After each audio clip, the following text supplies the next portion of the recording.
Start over now. I'm a moron. I clicked the wrong button.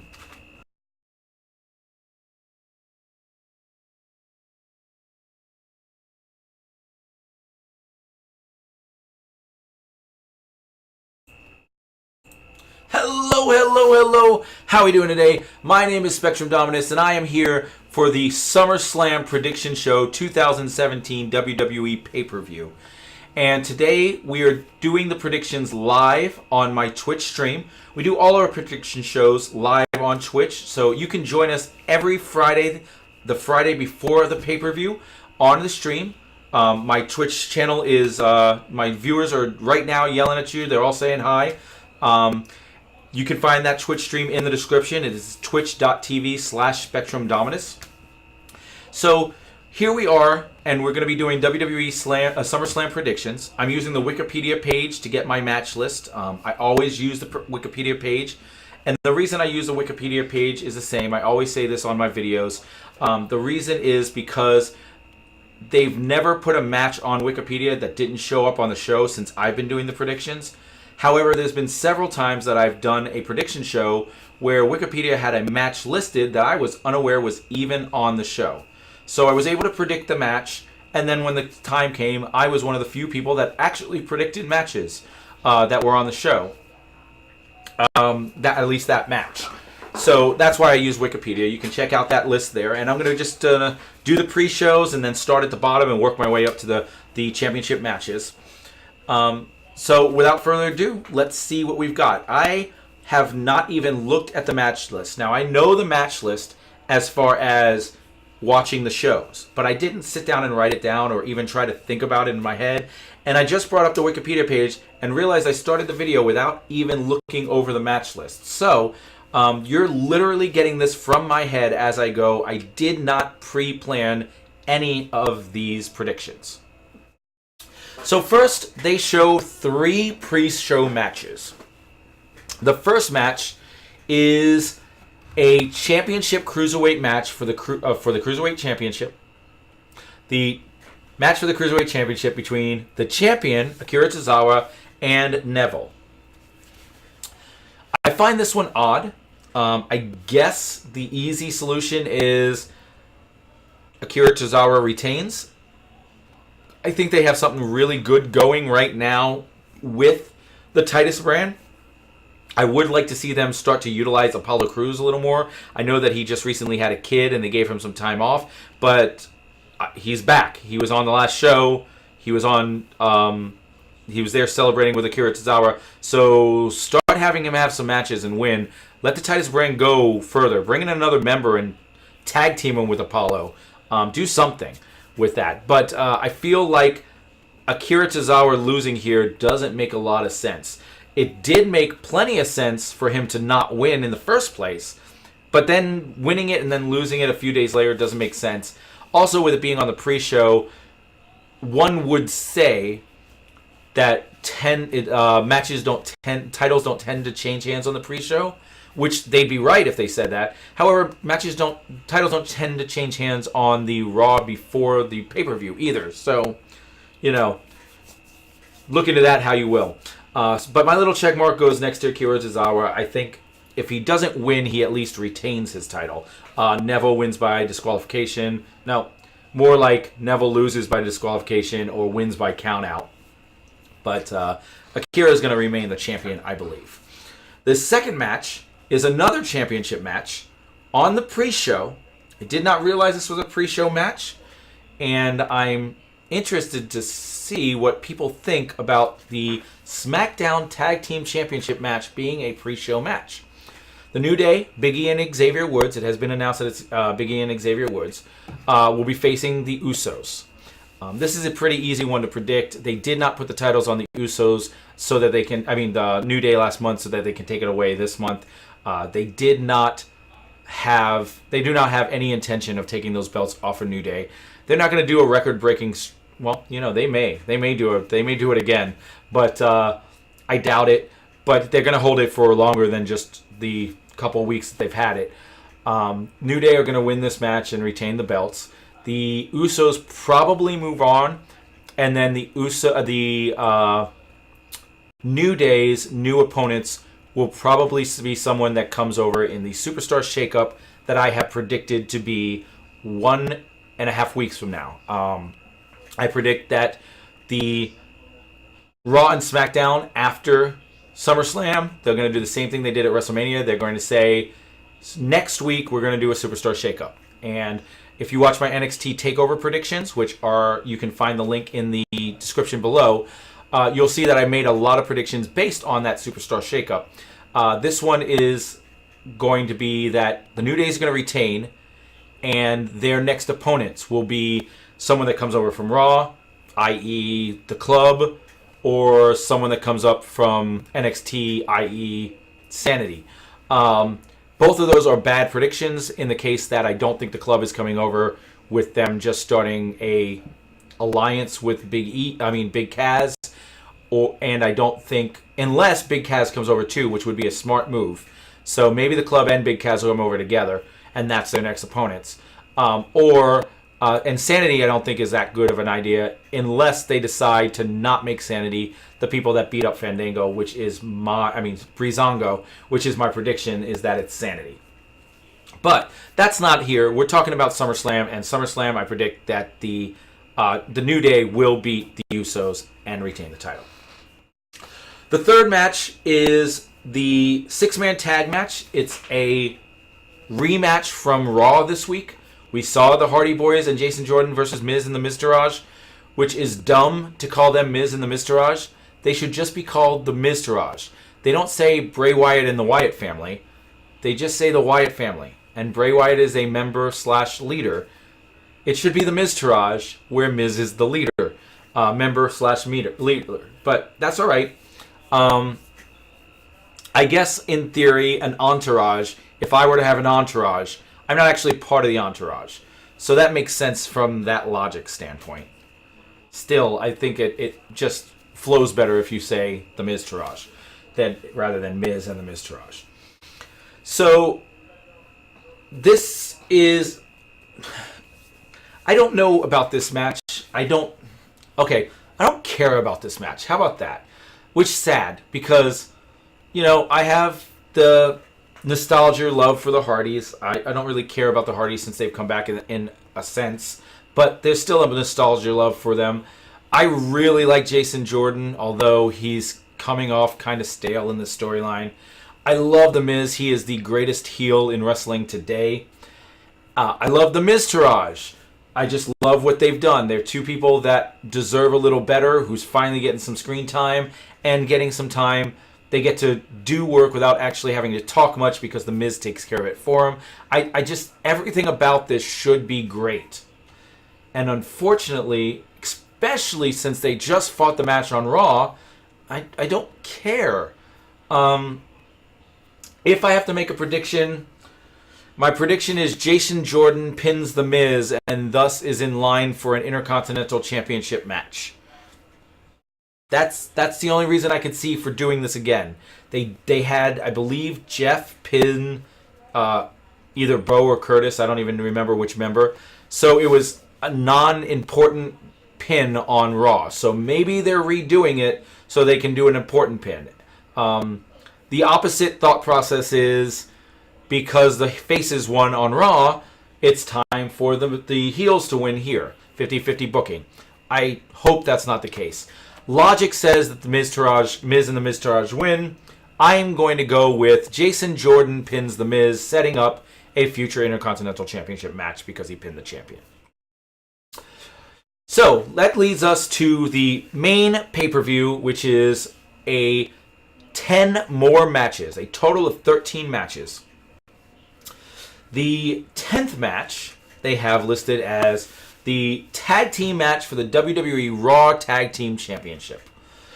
The Sheamus and Cesaro are going to be facing 2/3 of the Shield in Dean Ambrose and Seth Rollins. I can't call them 2/3 of the Shield, but I can't call them the Reunited Shield either.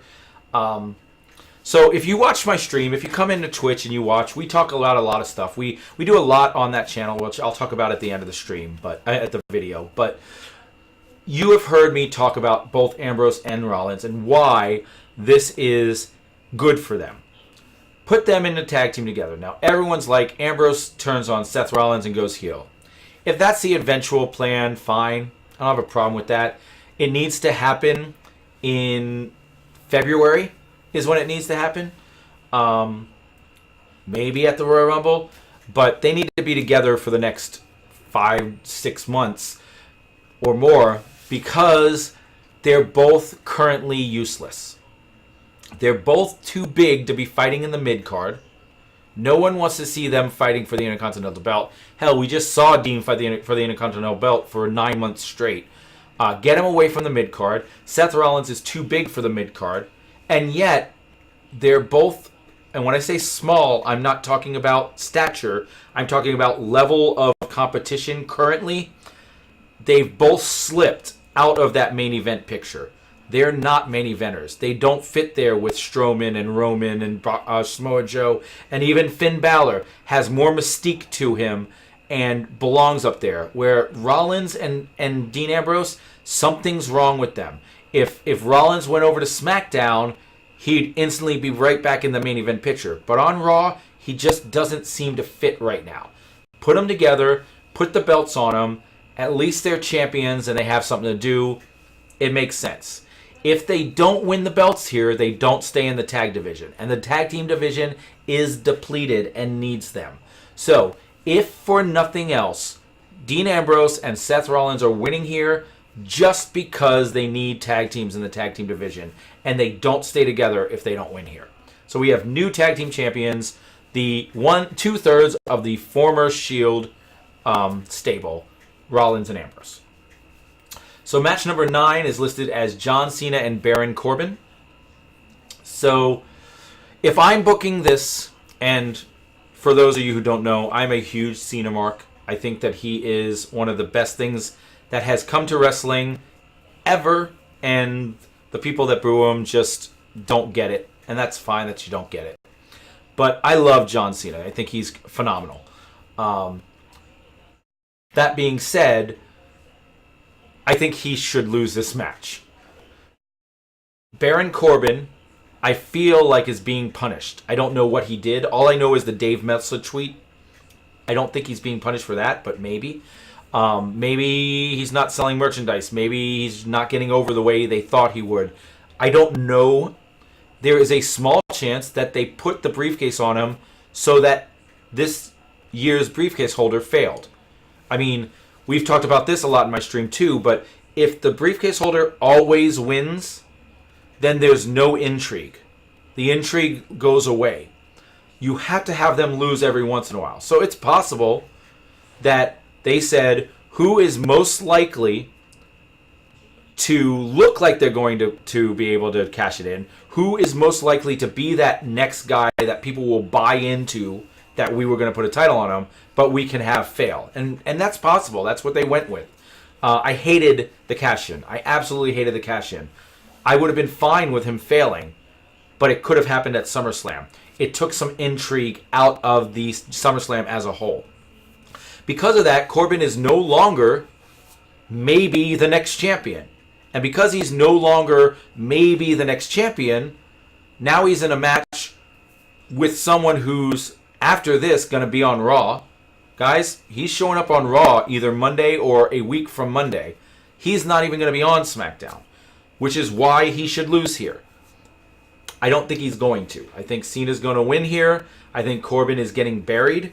I don't buy the losing to Cena buries you, but in this case, I think they may have something that they're not telling us, and they don't care about Corbin anymore. It would be nice if Cena won by disqualification because Corbin decided to beat him to a bloody pulp with a chair. Get a new vicious side to Corbin, and Corbin's been vicious in the past. See Dean Ambrose fight a year ago. So he can be vicious, but I hope they just, people say maybe they'll use this to turn him into a more vicious character, and it could happen. I hope so. But that character doesn't start with a loss to Cena. So I hope that they go Corbin. But I think I'm putting my check mark next to Cena. I just don't see Cena losing to Corbin. I just don't see it. Now, one thing I will say is people have talked in extents about how to give Corbin the briefcase back. They can say this or they can say that. Or to anyone who's thinking that Corbin is getting the briefcase back, please stop. Just stop. It's not happening. The briefcase is gone. The briefcase exists in the form of Carmella now. Just take Carmella as your briefcase holder, and we'll have a new male next year. Okay? So match number 8 is Finn Balor versus Bray Wyatt. This is the most sure thing on the roster, on the whole pay-per-view. I'm not even going to go into this. They went too far by announcing he was coming as the Demon. I didn't even think that they should have had him give the interview that said, oh, Bray Wyatt has his demons. Well, you'll see I have my demons. That was way too obvious that he was coming dressed in his demon makeup. But, like, leave us something, guys. You didn't have to. I just literally stole that phrasing from Brian Zane. And so I apologize for that. But they shouldn't have gone into the... shouldn't have had the announcers flat out tell us it will be the Demon Finn Balor versus Bray Wyatt. I can't honestly believe that they sold more tickets or sold more pay-per-view subscriptions on the network because they flat out told us the Demon was coming back. It wasn't necessary. Personally, I don't think he should have gave the interview. He should have said, I got a rematch, and and things will be different this time, or something like that. I'll be more prepared. Something along those lines. And then came out as the Demon. It would have been a nice shock for the people that just didn't get it. I knew. I called it on my channel. My viewers, we talked about it, and I said, you know what? I don't like this match at SummerSlam. And here's why. Because this match should have taken place at the last pay-per-view so that Bray Wyatt could win. Bray Wyatt should have won the first match. And then, at the pay-per-view, Finn Balor should come out as the Demon and win. And then what happened after I announced that? They fought on Raw. And I watched live. I watch it on my TV, and we talk about it on stream while it's happening. And I said, see, guys, here it is. Bray Wyatt's winning tonight. He's going to win fairly clean. He may cheat to win, but for the most part, he's going to win and just beat Finn Balor. And then he'll come out as the Demon on SmackDown, on SummerSlam. If it was that easy to predict that without him opening his mouth, then they didn't need to give us that many clues that he was coming out as the Demon. I think that it's a better thing for the people who don't catch it if, boom, Finn Balor's things hit and music hits, and here comes the Demon. Bray Wyatt's then shocked instead of, well, I knew I had 4 days to prepare. It would have been a better way to tell the story. Either way, Finn Balor's not losing as the Demon. He's going to beat Bray Wyatt pretty, I'm not going to say handedly, but it's not going to be one-sided, but it's never going to really be in jeopardy. So match number 7 is Big Show versus Big Cass with Enzo in the Shark Tank. This is another case of, I don't care. I like Big Cass, I like Enzo, and I like Big Show. I'm wondering if they're gonna do the same old spot of Enzo tries to drop a chain or something to Big Show, and then Big Cass actually gets it and hits, I'm gonna lose the bigs. Cass gets it and hits Big Show. That's all I can think of. Cass has to win. I don't understand the beating up of his hand so he can't use his knockout punch.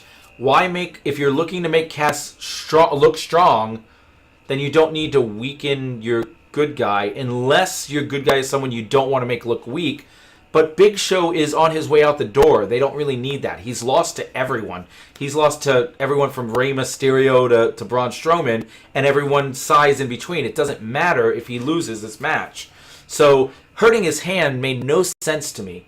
I'm interested in seeing how the club plays into this, as the club has nothing else on the card. So this is their chance to be on the card, is with this match. So I'm going to say Big Cass wins. I'm going to say the club gets involved. I'm going to say somehow Enzo gets involved.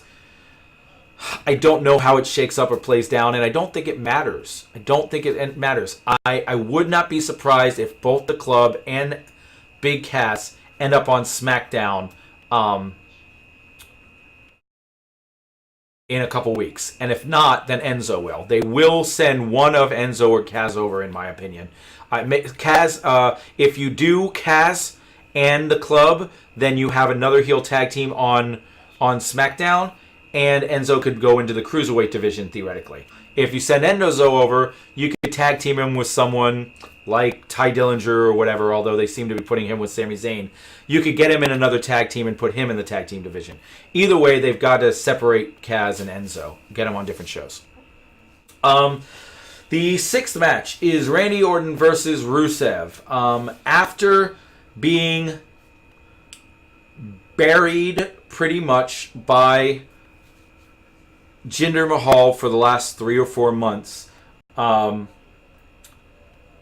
Randy gets a fairly easy win on Rusev here. This is here you go, Randy. Just win some matches for a little while, and then we'll get you back into some major story. This doesn't matter. Rusev's going to lose this match, which makes me sad because Rusev is one of the best, most underutilized wrestlers on the roster.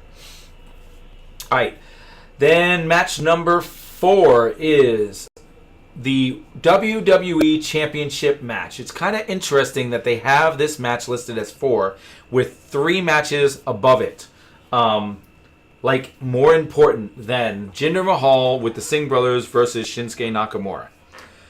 Now,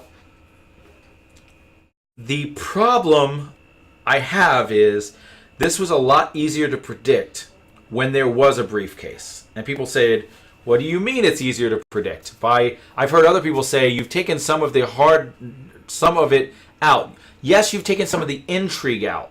But some people, and some videos I've watched, people were saying things along the lines of, you've made it easier to predict because the briefcase is not there. Not so. If the briefcase was there, you had 2 options, in my opinion. Shinsuke Nakamura wins, or Shinsuke Nakamura wins and Baron Corbin 3 options, I guess. Baron Corbin cashes in and loses, making Shinsuke look really strong when he beats Jinder and then beats Corbin back-to-back. Or Shinsuke Nakamura wins, Baron cashes in and beats Shinsuke, which is the one I was thinking and I thought made the most sense. And then Baron Corbin comes out of SummerSlam as the champion. Kind of a same WrestleMania Seth Rollins situation, not necessarily getting involved in a triple threat, but we all think he's leaving. Shinsuke's leaving. It's a big event of the year. This is their second biggest event. They want to make it WrestleMania-esque, have a cash-in and a heel standing there. They love that shit. So that's what I was thinking. But with the case being gone, those 3 options have been eliminated, knocked down to 2, which should make it easier. But the 2 options are Jinder wins or Shinsuke wins. And because that's the case, I have to choose between Jinder and Shinsuke, not between Shinsuke and Shinsuke and Shinsuke. Shinsuke was winning in all 3 of the former scenarios. He was winning. Jinder's reign was over. Shinsuke was taking the title. But I believed they were giving it to Shinsuke just to pass it on to Corbin. I don't believe they were giving it to Shinsuke. And I'm not sure that they're giving it to Shinsuke now. Jinder may be retaining, but I don't think so. So, what I'm going to say is, I would like Jinder Mahal to retain. I think it's better for the belt. It's better for the company. It's better for everything except for the Smarks who want Shinsuke to win. But I think that the Jinder experiment has run its course. I think I said at the first pay-per-view after he won the title, he will lose it at SummerSlam. Now, I thought it was going to be to John Cena, but I said he will lose it at SummerSlam. John Cena versus, and we're talking about 4 months ago, John Cena versus Jinder Mahal at the second biggest event of the year while they're trying to sell to India. They're literally trying to sell to India at SummerSlam. That's their goal. If he loses at SummerSlam, they've already had the India bought. They've already bought SummerSlam. He's in the main event of SummerSlam versus the biggest guy, the U.S., John Cena. Made the most sense. To have it switched to Shinsuke Nakamura makes less sense. The storyline makes no sense. The xenophobia about it makes no sense. He's not American. You know, all that stuff that's going on, everything that's involved in that makes no sense. And so I think Ginger should win. But Shinsuke probably comes out as a champion. Putting my check mark next to Shinsuke, and I hope I'm wrong. Then the third match is Alexa Bliss versus Sasha Banks. WWE likes to do things when stuff happens. Like, wow, you're using, it's the opposite. It's not the pronoun game, but it's the whatever that is game. So I like to allude to the Chris Benoit incident. And I don't like to allude to the Chris Benoit incident. But when a situation like this comes up, I do. Because the weekend of the tragic Chris Benoit events, Chris Benoit was booked in a match for the ECW Championship versus, I believe, CM Punk. It was, I don't remember if it was vacant or not. It's a little hazy to me. I should have looked up the details, but it was Chris Benoit versus, I think, CM Punk for the ECW Championship. And then the events happened, and obviously Chris Benoit could not make the pay-per-view. So they substituted John Morrison in there. And the belief was, I think it was a vacant title, because the belief was that CM Punk was going to win the match and become the champion. He was going to beat Chris Benoit. It was like the obvious outcome. Then they substitute John Morrison in there. And because John Morrison was in the match, people thought, was added to the match. People thought, well, Morrison's not going to win. You know, he wasn't even supposed to be in the match. They're going to put it on Punk. That was who they were originally going to put it on. And even if they weren't going to put it on him, he was the number one guy. He deserves it. Morrison's just there has someone to pin. And yet, they had Morrison win the match and become the ECW champion. They like to use those situations to throw those curveballs. Sasha shouldn't even be in this match. It should be Alexa Bliss versus Bayley. Now, whether Bayley's going to win or not doesn't matter. Bliss should be winning this match because she doesn't have an opponent. Well, because of that, and it hurts my heart to say so, I think Bliss is going to lose her title at SummerSlam.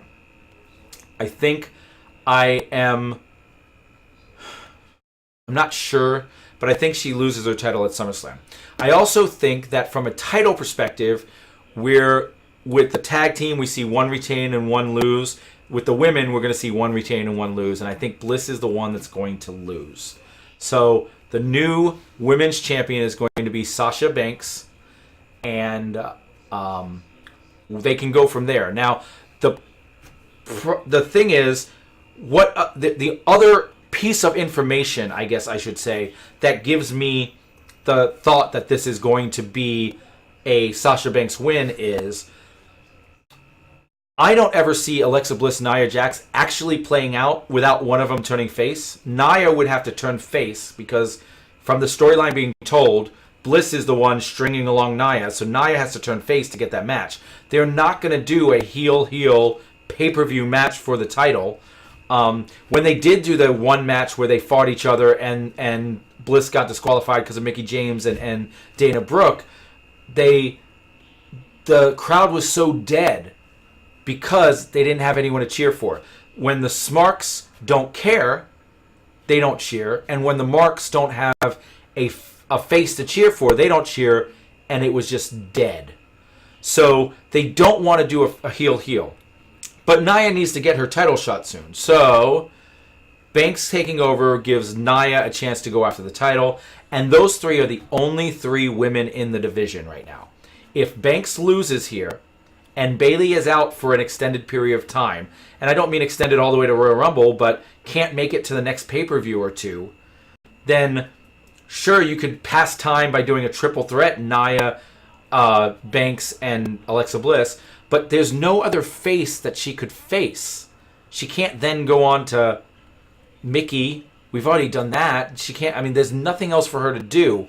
Whereas if you put it on Sasha, you can have her fight Emma. You can have her fight. I don't even know who else is on. That's it. You can have her fight Emma.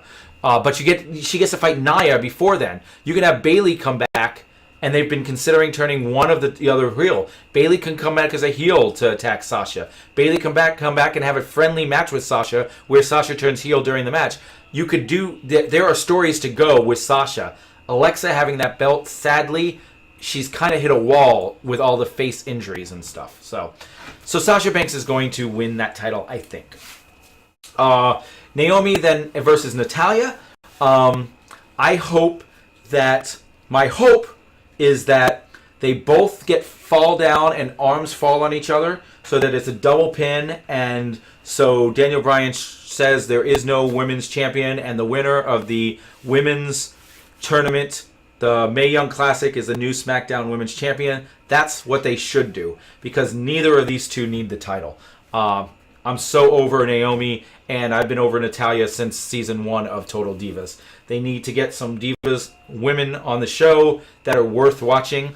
Natalya is a good mid-card woman. I mean, we don't have mid-carders and main eventers, but if you look at it and you try to do it with use your brain, you can see main event women and mid-card women and stuff like that. Natalya is a top of the mid-card women. If there was enough women and there was a intercontinental women's belt, she'd be right there. She'd be the Miz, former champion that is really an intercontinental level person. That's where she belongs. Naomi barely even belongs there. Their time is up. They need to somehow, Carmella needs to cash in and walk away with this belt. That's what needs to happen. I don't think it's going to happen. I don't think they have 2 cash-ins over the course of 4 days. I don't even want it to happen. I want Carmella to keep the briefcase. That being said, Naomi's going to probably win and retain it. With Carmella having the briefcase, it makes more sense for the title to stay on a female. If Bliss loses the title, they're not going to have both female titles change. Well, they could, but I don't think they're going to have both female titles change. So Naomi retains the title. If I had to pick a winner I wanted, I guess I would say Natalya. Because I want Becky. Because I want Becky. Charlotte's a face now too. So Natalya as a heel versus Charlotte. Natalya as a heel versus Becky is better than Naomi versus Natalya. Carmella has the briefcase. She doesn't need matches. There's just no heels to support that battle. Give it to Natalya, and at least there's faces for her to fight. So if one of the heels come away with it, Carmella or Natalya, I'll mark it down as a victory. But they'll probably leave it on Naomi. So the final match is the Fatal 4-Way, and this one is actually, for the first time in history probably, the hardest match to predict. The main event is probably the best. Oh, you know what? I skipped one. I totally skipped one. We'll come back to this. Let's go back to the U.S. title match, which was between Randy Orton and Rusev and Jinder Mahal and Shinsuke. I apologize, guys. I accidentally missed that one. With Shane McMahon as the special guest referee. I think that AJ Styles retains and keeps the belt. I think that Kevin Owens somehow gets screwed. And do I think it sets up a Shane McMahon versus Kevin Owens match? Maybe, maybe not. But even if it doesn't set up a Kevin Owens versus Shane McMahon match, it could set up a Shane McMahon versus Kevin Owens rivalry where Kevin Owens starts calling for the head of Shane McMahon, just like Daniel Bryan and Miz had when Miz was over as the Intercontinental Champion. I think that Kevin Owens somehow gets screwed again, even with Shane McMahon. I don't think that Shane's going to hit Kevin. I think that it's going to be a case of Shane didn't see something, or Kevin comes in with a steel chair and AJ does a kick and kicks the chair into Kevin Owens' face so that AJ used a chair, but Shane doesn't do, whatever it is. AJ retains the title, and Shane McMahon and Kevin get into a rivalry of some sorts. That may lead to a match down the road. This, however, is a mistake. It's a mistake in the sense that AJ does not need the U.S. belt. He shouldn't have won it in the first place. Get him back in the main event picture. He is your single greatest asset in all of WWE, whether it be Raw, SmackDown, or NXT. He is the best asset you have. He checks every one of your check marks, and you just don't let him go to waste in the U.S. division. I hope that they give him some really good opponents going forward from here. But that is my biggest fear. My biggest fear is after Kevin Owens, AJ Styles starts facing mid-carders. And I'm not sure where you go, what you do at that point, you know. So, but AJ Styles is going to win. Or retain the title. AJ Styles is going to retain the title. That's the important thing. Well, I say win, but sometimes, you know, Kevin Owens gets disqualified and the same outcome exists. All right, so the main event. Brock Lesnar versus Roman Reigns versus Samoa Joe versus Braun Strowman. Now, we're going to start off with what I hope. And I'm not going to tell you what I hope right off the bat, but what I am going to say is what I hope just also happens to be what I have picked out as the least likely option. Okay? So, when I tell you what the least likely option is, that's the one I hope. So, let's go through each of these and give pros and cons to why. Brock Lesnar. Pro. He is not fighting in UFC until after WrestleMania. Fact, guys. It's not happening. Everyone that says he's losing and then going to go fight John Jones, I think that's the guy's name. Guys, I don't like UFC. I don't care about UFC. All the UFC drama means nothing to me. That being said, I think his name is John Jones. That's the Martian Manhunter, John Jones. Anyway, all that UFC talk, it may happen, but it won't happen till after WrestleMania. So, thank you. My chat's like, yep, John Jones, that's it. Okay. So they're probably gonna fight. I don't see any reason why they don't. Lesnar started doing things that make people think, oh, he's getting ready, he's doing this, he's checking in with the board and this and that. People need to remember that once he gets once he reapplies or whatever, then he has to sit out X number of months with the rest of his suspension. So if he waited till after WrestleMania to do that, whatever he has to do, then he would have to wait the remaining months on his suspension. And I don't know this stuff because I really don't care about UFC that much. But I do know enough to know that he's not going to wait till after WrestleMania to file. So he's going to file now and let his suspension go through WrestleMania.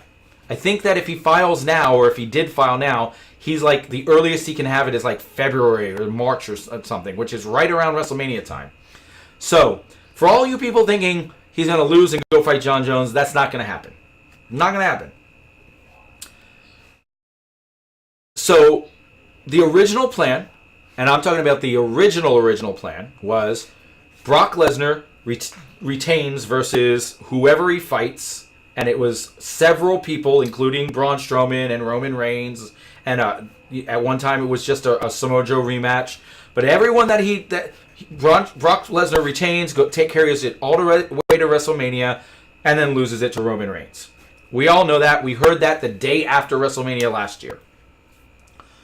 Then the next plan was he's going to drop it to Roman Reigns, and that way the title will be on the show, and he'll come back and get back in the picture later on. Then Joe put up a great match at Great Balls of Fire, and they're like, wow, this Joe guy's pretty good. Let's give him a rematch, but let's incorporate it. Let's make it a four-way thing. It was very obvious when Joe lost that that's where we were headed next, was a four-way. So there's nothing that they've done. They have done absolutely nothing that tells you that this couldn't continue on with the original plan. Brock Lesnar can win here, and retain it all the way to WrestleMania and lose it one-on-one versus Roman Reigns. Roman Reigns could lose this match, and I don't necessarily mean take the pin, but he could. But he could lose this match, and his whole thing is, I'm the only person who can beat Brock Lesnar. He said it more times than I can count. I'm the only person capable of beating Brock Lesnar. And unfortunately, I couldn't beat him here because you two were in the match. Give me Lesnar one-on-one, and I will beat him. And from that, if that's what he wants to believe, that's the narrative he wants to portray, it makes sense for Brock to continue. So that's the pro to Brock holding on to the belt. The con is, it is August. Brock will probably not be back until January. He'll probably take off until January. I guess in theory he could do Survivor Series. I don't know. But Survivor Series, I think that they're more likely to not use him. And because of that, his I am going to leave WWE is a way to write him off the show until he decides to come back and get his title back in January. So that's the con of him winning. And it's why I have him slated as the second option. All right? He is number 2 on my list. The next person we're going to talk about is Roman Reigns. Now, he was the second person to get the who should have been fighting. Originally, it was going to be he was the second. It was going to be maybe John Cena. It was going to be maybe Braun Strowman. It was going to be Roman Reigns. He would lose here and then finally get it at WrestleMania. So they could still go with that. He loses here, goes on to WrestleMania. They could go with he wins here, and now he holds the title. Now, if Roman Reigns wins here, there is a chance that he may drop it. He may not drop it. If he drops it, he could win it back.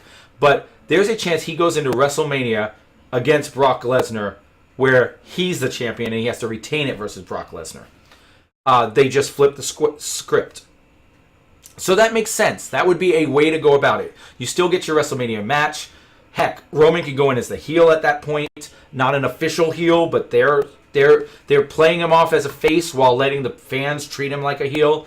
So he goes in as the heel with the championship belt, and he beats Brock Lesnar as he said he would. It would get him more heat. Not more heat than beating The Undertaker, but just added heat. So that makes a lot of sense too. That being said, it's not going to happen. He's the third option. He's the guy he's not going to win it here. They're going to save that for WrestleMania. It may not be versus Brock Lesnar. He may not win it at WrestleMania, but he's going to get something on the way up. WrestleMania time. Maybe this year they get the Elimination Chamber because last year SmackDown got it, and maybe he wins it in the Elimination Chamber right before WrestleMania, and then he's the champion at WrestleMania. I don't know. We'll see what happens. But I think that he's my third option. Then we have Braun Strowman.